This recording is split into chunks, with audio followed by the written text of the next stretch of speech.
Assalamualaikum warahmatullahi wabarakatuh. Welcome back again with me, Atia Sawa, in reading one course in the second week. My fellow students, in these sessions, we are going to discuss about dealing with new words, using word structure analysis, prefixes, root word, and suffixes. Therefore, at the end of this session too, students are expected to be able to estimate the meaning of new word through affixes and root words.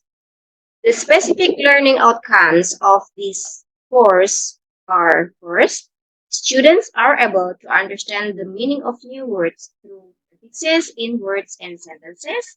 Second, students can understand the meaning of new words through suffixes in words and sentences. Last one, students are able to understand the meaning of new words through root words in a word. Let me share my screen first.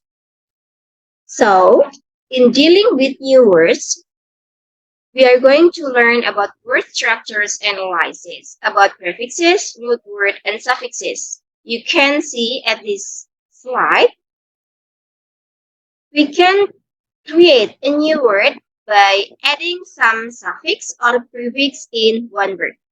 And there are two kinds of suffixes or affixes here. The first one is prefix. It is in the beginning of a word. And suffix we can add in the end of the word or root word. So you can learn more about this kind of dealing with new word by adding affixes in this course. And don't forget to answer the questions in this discussion forum. Don't forget also to give comments and also other kinds to your friends' answers. We will meet again in the next week, in the week number 3. Wassalamualaikum warahmatullahi wabarakatuh. Terbuka, making higher education open to all.